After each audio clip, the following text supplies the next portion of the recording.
сархати хабарҳо. манобе мегӯянд раиси рашт бо як зердасташ дастгир шудааст. муҳоҷирони тоҷикро аз боздоштгоҳи Москав ба ватан оварданд ва хушдомане ки ба марги арӯс айбдор мешуд даргузашт.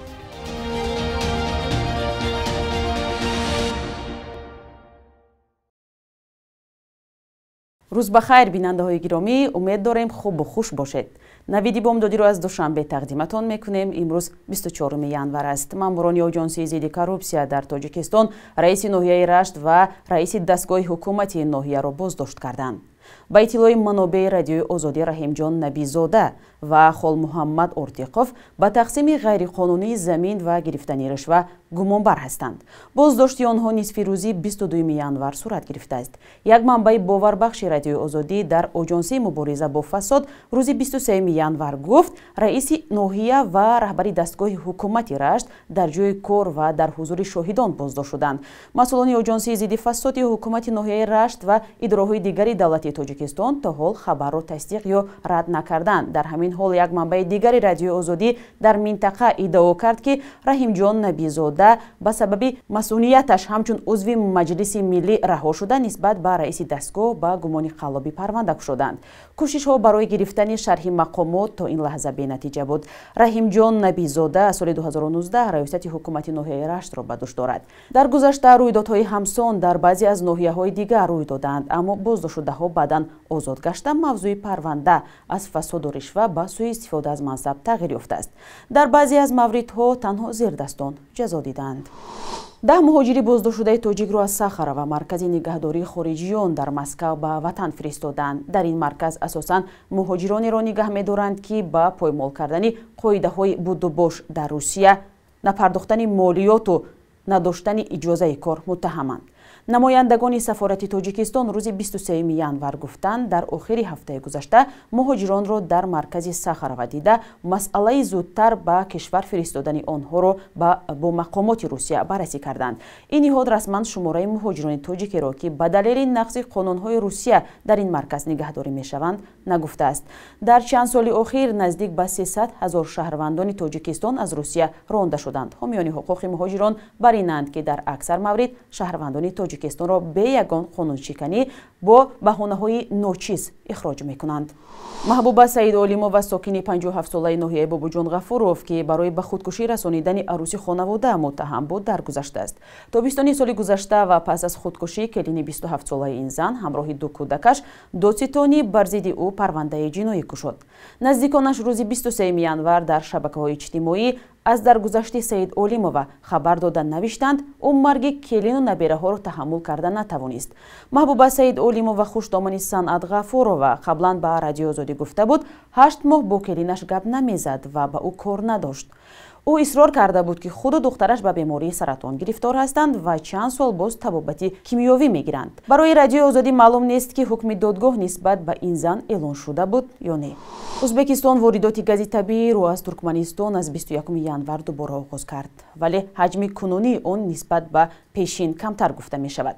хабаргузории газета УЗ бо истинод ба ширкати УЗтрансгаз иттилоъ додааст, ки воридоти газ аз Туркманистон дар ҳаҷми 4,8 миллион метри мукааб дар рӯз аз сар гирифта шуда, имрӯз он ба бештар аз 12 миллион метри мукааб расидааст. қарор аст ҳаҷми рӯзонаи воридотӣ то ба 16 миллион метри мукааб расонида шавад. раиси дастгоҳи президенти Ӯзбекистон Сардор Умурзоқов ва президенти Туркманистон Сардор Бердимуҳаммедов 12 декабри соли гузашта дар шаҳри Ишқобод созишномаеро ба имзо расонданд, ки содироти 20 миллион метри мукааб газро ба Ӯзбекистон дар як шабона рӯз пешбинӣ мекунад. мақомоти Туркманистон дар охири моҳи декабр хабар доданд, ки ба далели пеш омадани нуқси техникӣ интиқоли газ ба Ӯзбекистон бас карда шуд.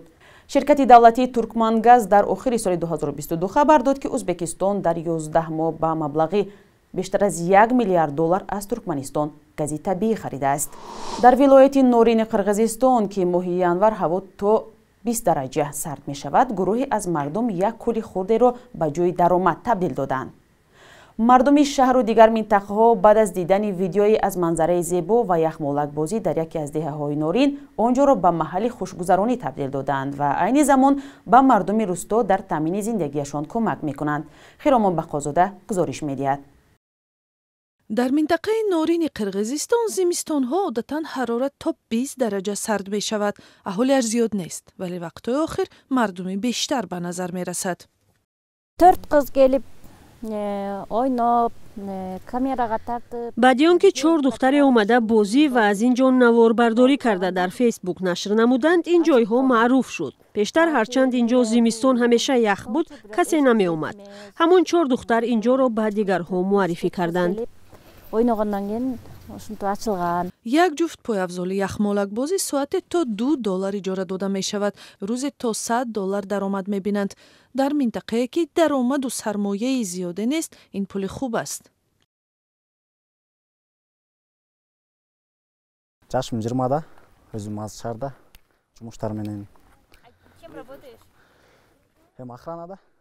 من 20 ساله در شهر زندگی میکنم. در کجا کار میکنی؟ محافظ هستم. یک پسر بزرگ هستی ولی چند سواری چی احساسی دارد؟ کیف میکنم. با من اینجا خیلی معقول است. 2-3 ساعت راحت میکنم. Aylanıp, karı vertip, hesap ketiriz, 2-3 saatga. اینجا به سرحد چین نزدیک است. زمان اینجا آسایشگاهی لیژرانی بود. حالا طلعه ایسایف و همسرش و کودکان محلی لیژرانی را یاد میدهند.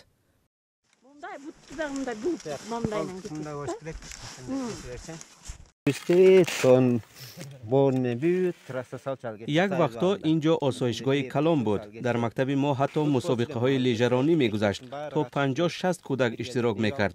در هر دهه یک زمان مسابقه های لیژرانی هر ماه 1 یا 2 بار برپا میشد. دویشانبی و قهرمانی محلی بود. Men özümdagi yaxshi sportsmen bolchumun gezeginde من در ورزش پیشرفت‌های خوبی داشتم. در نورین یک وقت قهرمان هم شدم. کاش امروز هم رقیبانم می‌دیدند که من سر کار هستم. خیلی خوب بودم. در مسابقه‌های منطقوی هم نتیجه‌های خوبی داشتم. لیژرانی را بسیار دوست می‌دارم. Meldeşlerge taqa qatışçımın, lıjаны tepkende yaxshi ko'ramiz. ساکنان محلی میگویند که اگر سرمایه‌گذاری درست بود، соҳа را рушд додан мумкин است. бахши як рӯзи таърих тақдиматон мешавад ки муҳимтарин таҳаввулоти таърихи 24 январро фаро мегирад.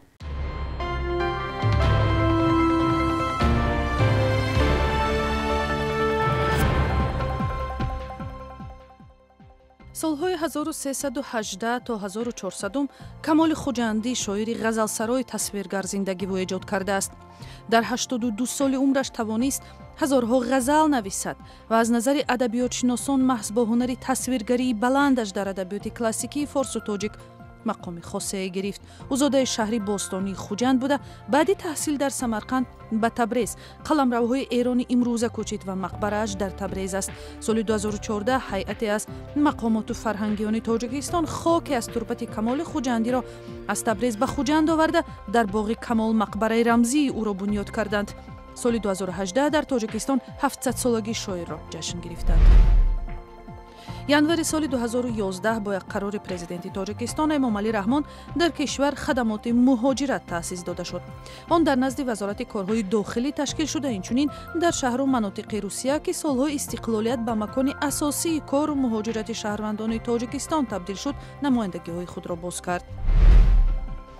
24 январ рӯзи байналмилалии омӯзиш аст. созмони милали муттаҳид ки таъсиси чунин як санаи махсусро зарур медонад, мегӯяд дастрасӣ ба таълим ва омӯзишу парвариш ҳаққи қонунии ҳар кас аст ва ҳуқуқи ҳама духтару писарҳо дар ҷомеаҳои сайёра ба гирифтани маълумот бояд баробар бошад. дар тоҷикистон таҳсил дар мактабҳои миёна ройгон ва ҳатмӣ мебошад, вале вуҷуди мушкилоти иқтисодӣ дар бархи оилаҳо боиси аз таҳсил канор мондани кӯдакон мешавад. бонки миллии тоҷикистон қурби пули миллӣ сомониро дар баробари асъори хориҷӣ барои имрӯз 24 январ чунин таъин кардааст.